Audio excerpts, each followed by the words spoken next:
The grand halls of Ujoma's palace shimmered under the glow of golden torches, yet an unsettling chill gripped the air. Servants moved cautiously, their whispers swallowed by the heavy silence. A storm was brewing, not one of wind and rain, but of hearts and betrayal. King Adevunmi sat upon his ebony throne, his jaw clenched as his gaze flickered between his two wives. His regal robes, woven with gold and deep blue, carried the weight of his authority, but tonight, even that power seemed fragile. Before him, Oluchi stood tall, draped in a flowing red wrapper that accentuated her beauty. Her eyes, sharp as a hawk's, listened with unshed tears. She placed a trembling hand over her chest, her voice breaking as she spoke. "My king, my love, I beg for justice," she whispered, casting a fearful glance at Adanna, who knelt silently before the throne. "I was moments away from death. Had I taken one more sip of the palm wine she offered me, I would not be here to plead my case." Gasps rippled through the court. The chiefs and elders shifted uneasily in their seats, exchanging wary glances. Poisoning was no small crime. Adanna remained still, her hands pressed against the cool marble floor. Unlike Oluchi, she did not weep, nor did she beg. She only lifted her gaze to meet the king's, her eyes steady despite the injustice before her. "My king," she said, her voice soft but firm. "I would never harm your queen. I would never harm anyone. You know this." King Adevunmi wanted to believe her.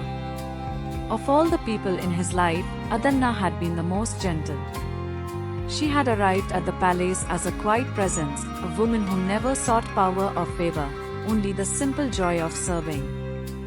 He had married her not for beauty, though she was lovely, but for the peace she brought to his heart. But now, standing before him, Oluchi's tears clouded his reason. She had always been the fiery one, passionate and proud. Would she lie about something so grave? The court's silence was broken by the chief priest, his deep voice commanding the room. "My king, this is a grievous offense.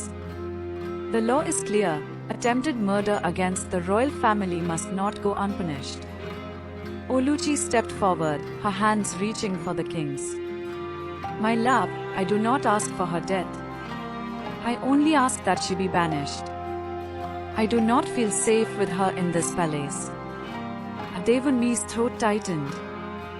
Banishment. It was a fate worse than death for a queen. Adanna lowered her head. She knew the truth no longer mattered. Her fate had been sealed the moment Oluchi shed false tears. The king exhaled heavily, gripping the armrest of his throne. "Adanna," he said, his voice low. "You must leave." For the first time, her breath hitched. She had never imagined this day would come, the day the man she loved, the man she had vowed to stand by, would cast her away without proof, without hesitation. "Where will I go?" she asked, her voice barely above a whisper. The king's jaw tensed. "You will find your own path." A tear slipped down her cheek.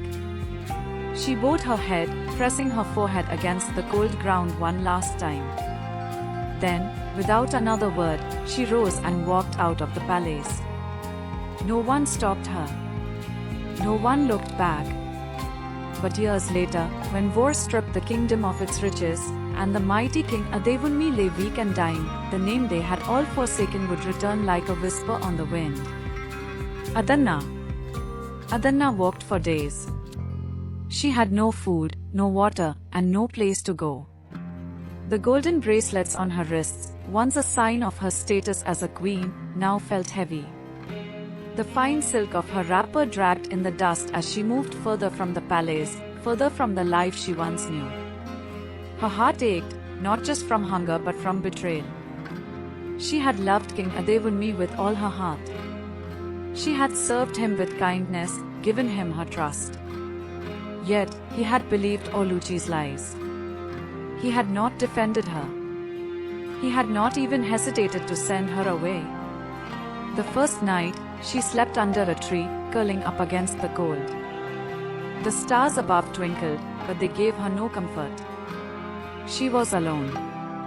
Days passed, and Adanna reached a small village at the edge of the kingdom.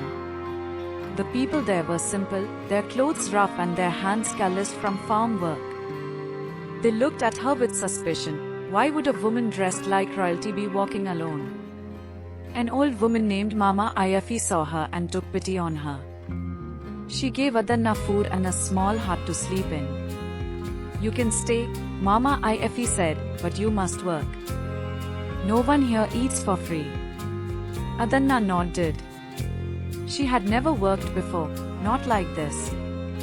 In the palace, servants did everything for her. Now, she had to fetch water, grind millet, and sweep the compound. At first, her hands blistered and her back ached. But she did not complain. She had no choice. With time, the villagers began to accept her. She learned to smile again, even though her heart still hurt. She braided the children's hair, helped the women cook, and nursed the sick with herbs Mama Ayafi taught her to use. One day, as she sat by the river washing clothes, she looked at her reflection in the water. The woman staring back at her was different. She was thinner, her skin darker from the sun. But she was stronger too. "I may have lost everything," she whispered to herself, "but I am still alive." Years passed, and Adanna built a new life. She was no longer a queen. She was no longer the wife of a king. But she had found peace. Until the day the messengers came. The sun was high in the sky when Adanna heard the sound of horses. She was at the river, washing clothes, when the villagers ran past her, whispering in excitement. "Palace messengers are here," one of the women said. Adanna's hands froze in the water. Her heart beat fast, but she told herself it could not be for her. The king had forgotten her long ago. Still, something in her chest tightened. Slowly, she dried her hands and followed the villagers to the center of the village. There, on tall horses, sat 2 men dressed in royal blue. Their faces were serious. The chief of the village, an old man with grey hair, stepped forward. "What brings the palace to a small village?" he asked. One of the messengers looked around, then spoke in a loud voice. "We seek a woman named Adanna." Gasps filled the air. The villagers turned to stare at her. Some with surprise, others with curiosity. Adanna stepped forward slowly. "I am Adanna." The first messenger climbed down from his horse and bowed slightly. "The king is sick," he said. "A prophecy has been given, only his true love can save him." Adanna said nothing.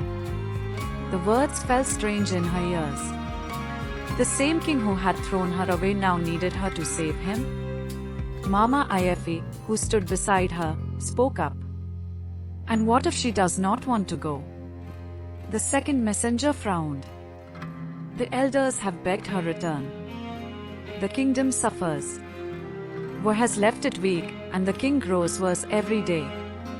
Adanna took a deep breath. She had prayed for years for this moment, not to return, but to be free of the pain the king had caused her. Now, the choice was hers. Would she go back and heal the man who had cast her away? Or would she let him face his fate alone? The village was silent as everyone waited for Adanna to speak. She could feel their eyes on her, but her mind was far away. She was thinking of the day she had left the palace, of the cold look in King Adewunmi's eyes when he sent her away. Now he needed her. She looked at Mama Ayafi, the woman who had given her a second chance at life. "What should I do?" she asked in a quiet voice. Mama Ayafi sighed and touched her shoulder. "Only you can decide, my child. But remember this, a kind heart does not become weak by forgiving. It becomes stronger." Adanna turned back to the messengers. "If I go, what happens next?" The first messenger stepped forward. "We will take you back to the palace. The elders will explain everything. The king grows weaker by the day. Some say he will not last another moon. A part of her wanted to feel satisfaction. The man who had cast her aside was now helpless. But another part of her, the part that had once loved him, felt something else. Pity. Finally, she nodded. I will go. Gasps filled the air again. Some villagers looked sad, others confused. They had grown to love her. Mama Ife smiled gently. Then go with your head high. You are not the same woman who left that palace. Adanna hugged her tightly, then turned to the messengers. Let's go. She climbed onto the horse, her hands gripping the saddle. As they rode away from the village, she did not look back. Ahead of her was the palace, the place where her heart had been broken. This time, she would not return as the forgotten bride. She would return as a woman who knew her worth. The journey to Ujoma was long and quiet. Adanna sat straight on the horse, her face calm, but inside, her heart was uneasy. She had left the palace in shame. Now, she was returning because the man who betrayed her needed saving. Would they welcome her? Would Oluchi still be there? And most of all, was she ready to face the king again? As they neared the palace gates, Adanna saw the damage war had left behind. The grand walls were cracked in places, the once beautiful gardens dry and lifeless. The people in the streets looked thinner, their eyes filled with worry. Ujoma was not the same kingdom she had left. The messengers led her through the main gates. The palace courtyard, which used to be full of music and laughter, was now quiet. Only a few guards stood at their posts.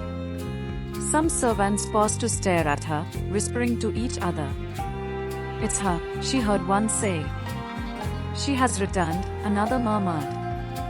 Adanna kept her head high as she was led into the great hall. The elders of the kingdom were already waiting. Some had aged, their hair now white, their faces lined with time and sorrow. The oldest elder, Chief Enkiem, stepped forward. He studied her for a long moment, then nodded. You have returned, Adanna. She met his gaze. I was sent for. He sighed. Yes. The king is dying. She did not respond. Another elder, Chief Ola, cleared his throat. A prophecy was given. It said that only the touch of his true love can save him. Adanna's hands tightened into fists. His true love? She had been cast aside, accused of a crime she did not commit. And now they wanted her to heal him? She took a deep breath. Where is Oluchi? She asked. The elders shifted uncomfortably. Finally, Chief Enkiem spoke. After you left, Oluchi became the most powerful queen. But when the war began, she fled the palace. No one knows where she is. Adanna's chest tightened. Oluchi, the woman who had ruined her, had run away when the kingdom needed her most. And now, she said bitterly, you call me back? Chief Ola nodded. Yes. The king is upstairs.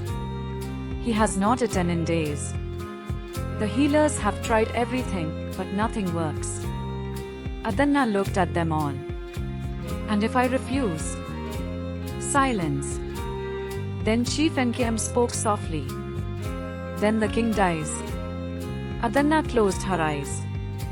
She had dreamed of the day she would return, not like this, but as a woman who had found peace. She had thought she would never have to see King Adewunmi again. But fate had other plans.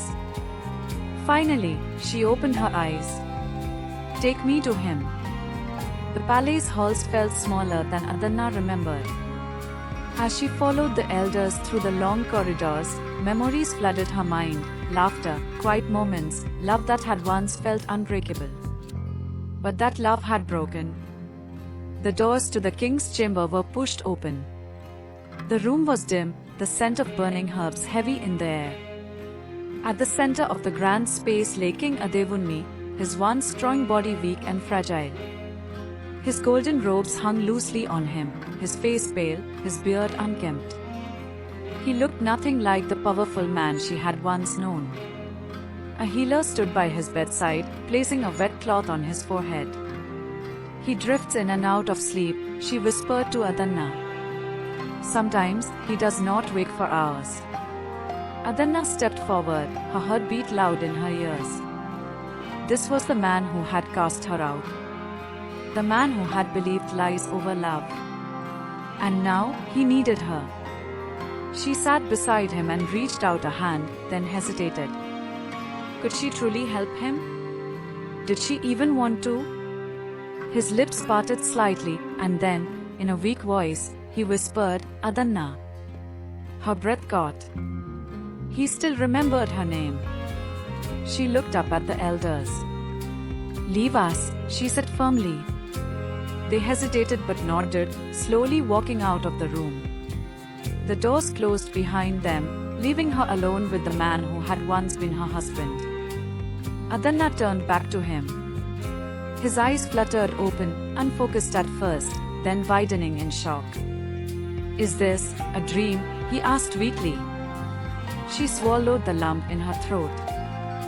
"No, my king. It is real."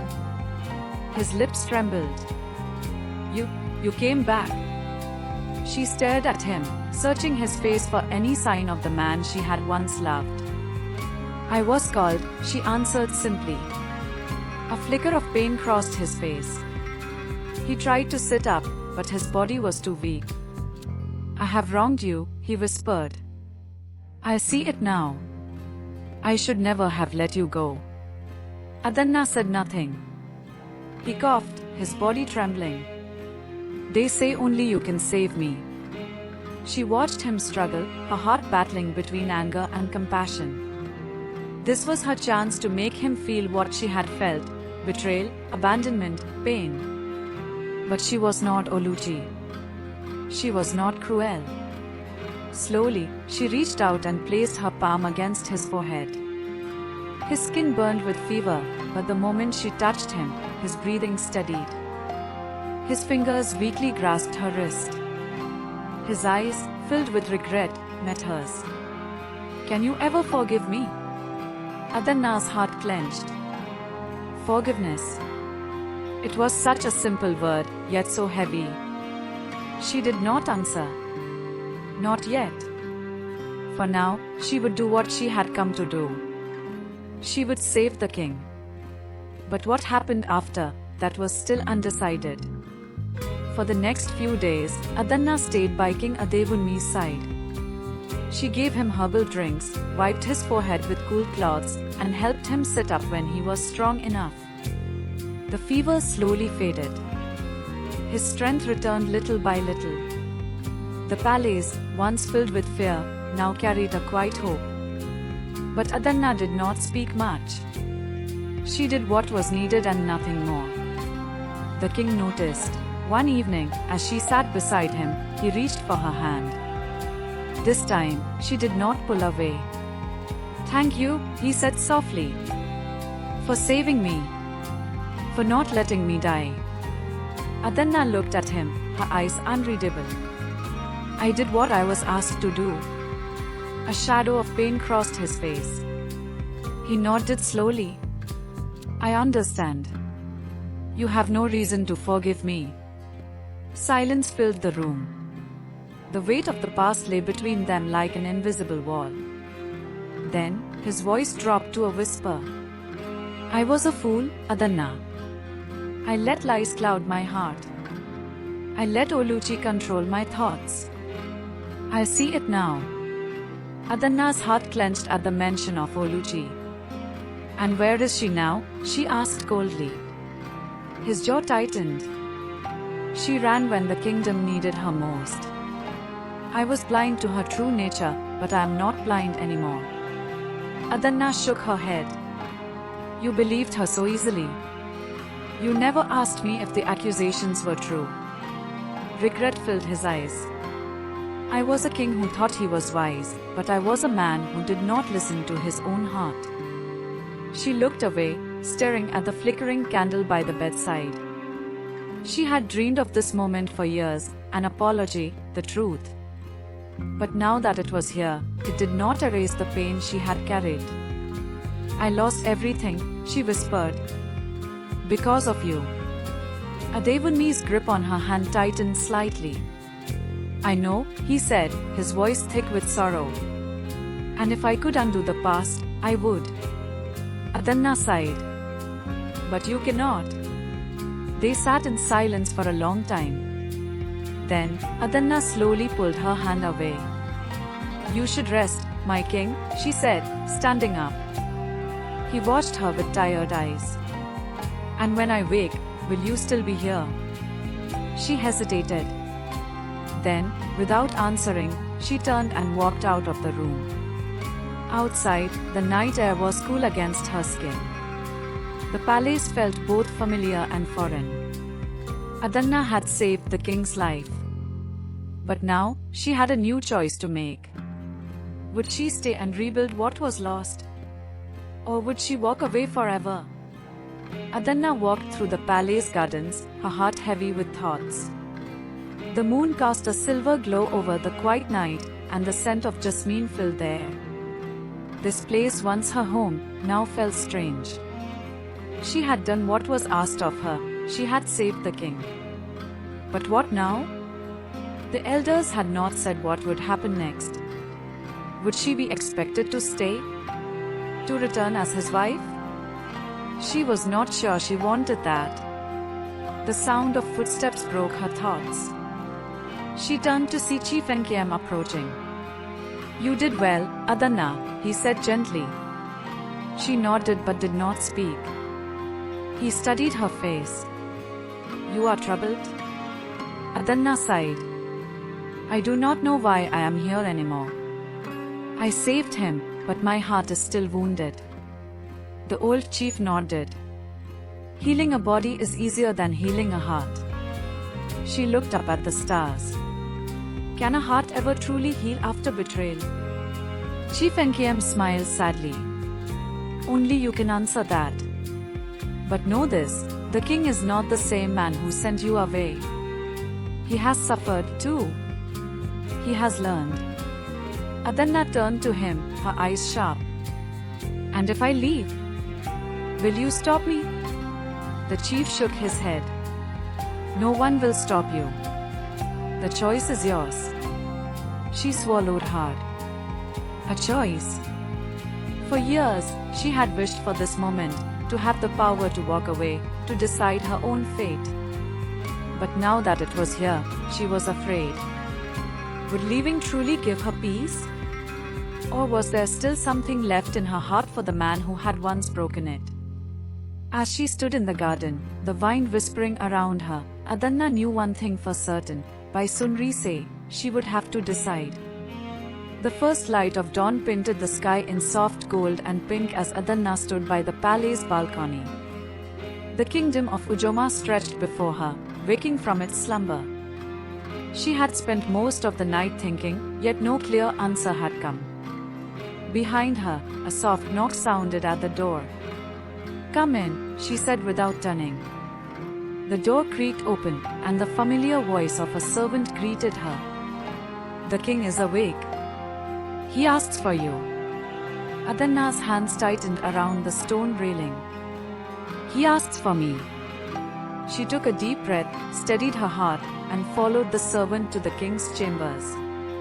A king's plea. King Adevunmi was sitting up when she entered.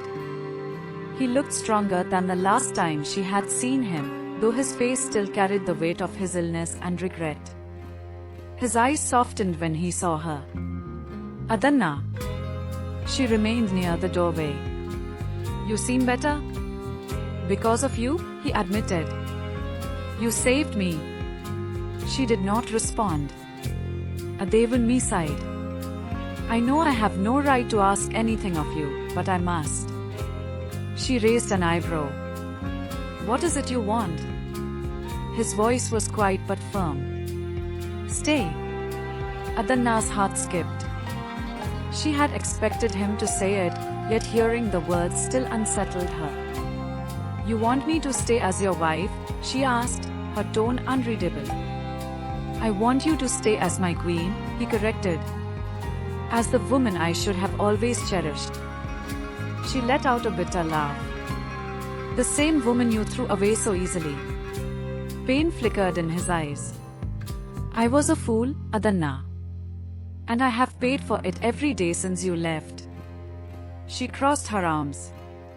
"And now that Oluchi is gone, you suddenly see my worth?" His jaw tightened. "It is not like that." "Then what is it like?" Adevunmi ran a hand over his beard. "I was blinded by pride and deception. I trusted the wrong person. And in doing so, I lost the one person who truly loved me." Adanna swallowed hard, but she did not let her emotions show. He continued, "I do not ask for you to forget the past. But I ask for a chance to prove that I have changed. That I now see you as I should have from the start." Silence stretched between them. Adanna's mind was a storm of emotions. She had dreamed of him begging for her forgiveness, of him realizing his mistake. But she had never imagined how difficult it would be to decide what came next. She looked at him closely. He was not the same arrogant king she had once known. His suffering had humbled him. But was that enough? Finally, she spoke. "I will not give you an answer today." Surprise crossed his face, but he nodded. "I understand." She turned to leave but paused at the door. Without looking back, she said, "If you truly mean your words, then prove them. Not just to me, but to the kingdom you abandoned in your grief." And with that, she walked away, leaving the king to wonder if he would ever get a second chance at love. Days passed, and Adanna remained in the palace, but she kept her distance from the king. She spent time walking through the kingdom, speaking with the people, seeing the damage the war had caused. Ujoma was healing, but it was slow. The people had suffered, just as she had. King Adevunmi did not call for her again. He did not beg. Instead, he did something unexpected. He acted. One morning, as Adanna walked through the marketplace, she noticed a crowd gathering near the central square. She moved closer and was shocked to see King Adevunmi standing before the people, dressed simply, without his crown. He was speaking, not as a ruler commanding his subjects, but as a man asking for forgiveness. "I have failed you," he said, his voice carrying through the square. "I let pride blind me. I let my kingdom fall into ruin while I drowned in my own mistakes." Murmurs spread through the crowd. The people had never seen their king so humbled. "I cannot change the past," Adevunmi continued, "but I can change what happens next. I will work beside you to rebuild Ujoma. Not as a king above his people, but as a man who owes them everything." Adanna's chest tightened. She had expected words of apology, but not this. Not a king who was willing to lay down his pride and start again. Then she saw something even more surprising. The people, those who had suffered because of his weakness, did not turn away. They listened. Some even nodded in approval. A small girl, no older than 7, stepped forward and tugged at the hem of the king's robe. "Will you make sure we have food again?" she asked softly. Adevunmi knelt down to her level. "Yes," he said with certainty. "I will." The child smiled. And in that moment, something shifted in Adanna's heart. A choice to make. That evening, as the palace quieted, Adanna found herself standing outside the king's chamber. She did not knock immediately. Her mind was still unsure, her heart still divided. But she had seen something today, a man willing to change, not just for her, but for his people. Finally, she knocked. A voice inside called, "Come in." She stepped into the room.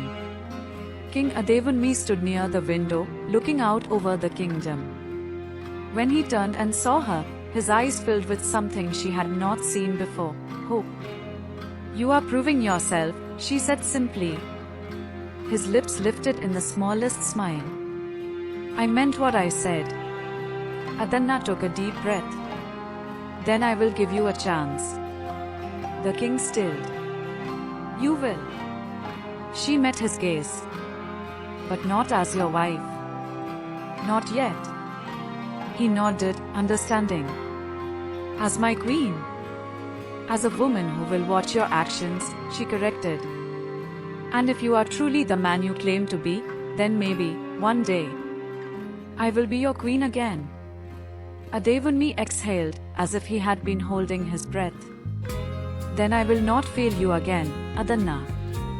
She searched his face, and for the first time in years, she allowed herself to believe that maybe, just maybe, redemption was possible. But love? That was still yet to be seen. The days turned to weeks, and King Adevunmi kept his word. He worked tirelessly to rebuild Ujoma, not as a ruler demanding loyalty, but as a man earning back the trust of his people. Adanna watched from a distance, silently observing.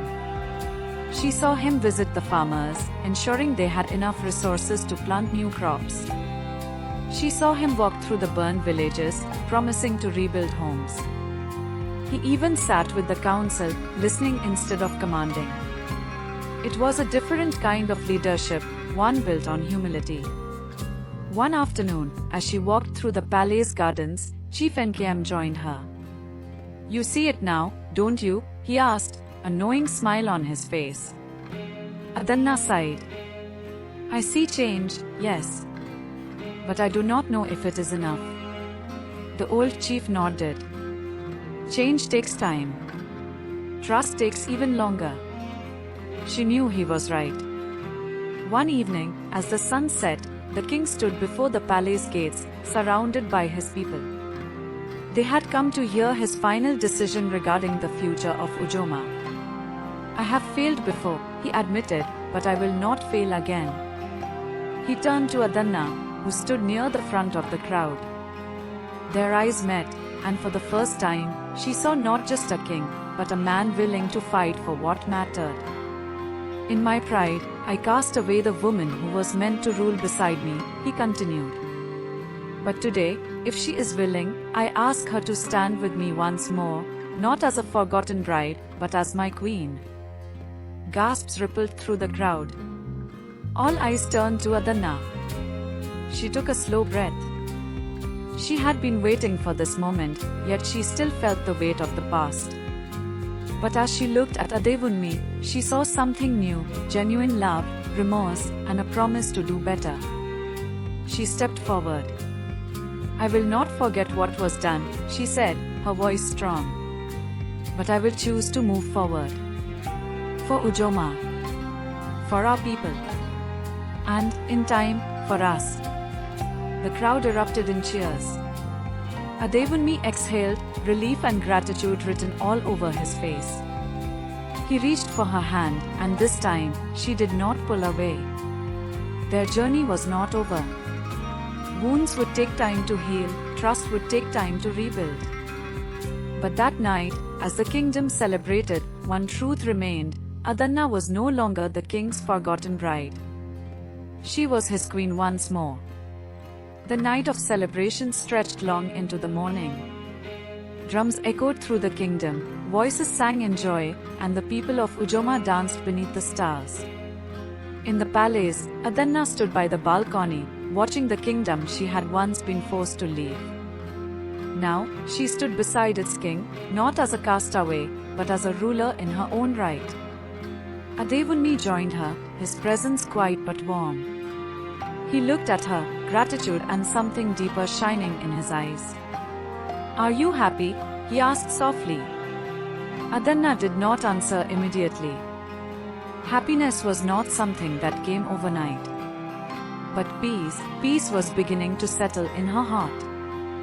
"I am content," she finally said. "And that is a good place to start." He nodded, understanding. We will build this together, Adanna. No more betrayals. No more doubts. She turned to him, her gaze steady. No more forgetting. Adevunmi took her hand, squeezing gently. Never again. And as the first light of dawn touched the kingdom of Ujoma, Adanna knew that this was not just the end of their pain, it was the beginning of something new. A love reborn. A kingdom restored. And a queen who would never be forgotten again. The end.